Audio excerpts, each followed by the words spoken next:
শুরু করিতেছি আল্লাহ তাআলার নামে, যিনি পরম করুণাময় অতি দয়ালু। আসসালামু আলাইকুম রহমতুল্লাহ। কেমন আছেন বন্ধুরা সবাই? আশা করি ভালো আছেন, আর ভালো থাকেন এই দোয়া সকলের জন্য করি। আজকে একটি গুরুত্বপূর্ণ বিষয় নিয়ে আপনাদের সাথে আলোচনা করতে যাচ্ছি, যেই বিষয়টি সকলের জন্যই ফায়দাজনক হবে বলে আমি আল্লাহ তাআলার কাছে আশাবাদী। বিষয়টি হলো, যেই সমস্ত যুবক এখনও বিবাহ করে নাই, তারা চায় যে আমি একজন সতী স্ত্রী পাই, দিনদার সতী একজন স্ত্রী পাই, তাদের জন্য আজকের এই আমলটি ফায়দাজনক হবে।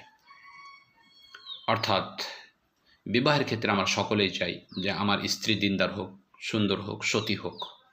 সতী স্ত্রী সকল পুরুষেরই দাবি এবং চাহিদা এবং আকাঙ্ক্ষা। তো এই সতী স্ত্রী পাওয়ার জন্য কিতাবের মধ্যে একটা আমল লেখা হয়েছে।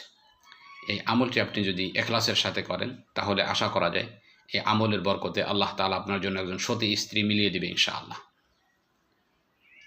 আমলটি হলো, শুক্রবার জুমার নামাজের পর আমরা যে আয়াতটা দেখাচ্ছি, এই আয়াতটা জাফরান কালি দ্বারা সাদা কাগজে লিখতে হবে।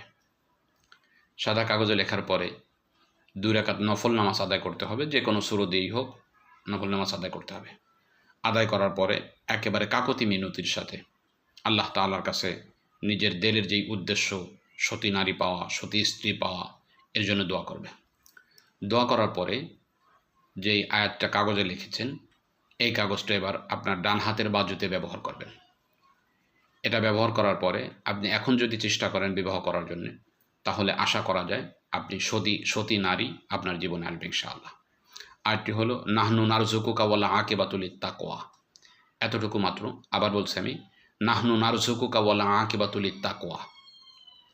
এই এতটুকু শুধু লেখে আপনি যদি মাদুলিতে পরে ডান হাতে ব্যবহার করেন, তাহলে আশা করা যায় এই আমলের বরকতে আপনি সতীসাধী স্ত্রী পাবেন ইনশাআল্লাহ। এবং যেই সমস্ত পুরুষ বিবাহের পূর্বে নারীদের প্রতি আকৃষ্ট হয় এবং ব্যভিচারে লিপ্ত হওয়ার বেশি সম্ভাবনা থাকে, এই সমস্ত লোকদের জন্য এই তাবিজটি লিখে বারবার যদি এর দিকে দৃষ্টিপাত করতে থাকে, তার হাতে ব্যবহার করে অথবা নিজের কাছে রেখে যদি এটা বারবার দেখতে থাকে, তাহলে ধীরে ধীরে দেখা যাবে যে তার মধ্যে যে চাহিদা, অন্য নারীর প্রতি আসক্ত হয়ে যাওয়া, তার সাথে জিনাতে লিপ্ত হয়ে যাওয়ার ভয় হওয়া, এই যে যেই সমস্যাগুলো হচ্ছে, ধীরে ধীরে তার অন্তর থেকে চলে যাবে ইনশাআল্লাহ। তবে এই ক্ষেত্রে নীতি হলো, আপনার তাকওয়া যেমন অবলম্বন করতে হবে, অশ্লীল জিনিস যেমন আপনার ছেড়ে দিতে হবে। এরপরেও যদি কেউ আকৃষ্ট হয়, তো সে যদি এই আমলটা করে, তাহলে তার জন্য এটা ফায়দাজনক হবে। এখন আপনি আমলও করেন, আবার অশ্লীল জিনিসের সাথেও লিপ্ত থাকেন, তাহলে আপনার মন তো ভালো হওয়া সম্ভব না। ভালো হওয়ার জন্য নীতি হলো, আপনার এই অশ্লীল জিনিস যেটা আপনি ছাড়তে পারেন, এই জিনিসটাকে ছেড়ে দিতে হবে। ছেড়ে দেওয়ার পরে এই আমলটি আপনি করবেন।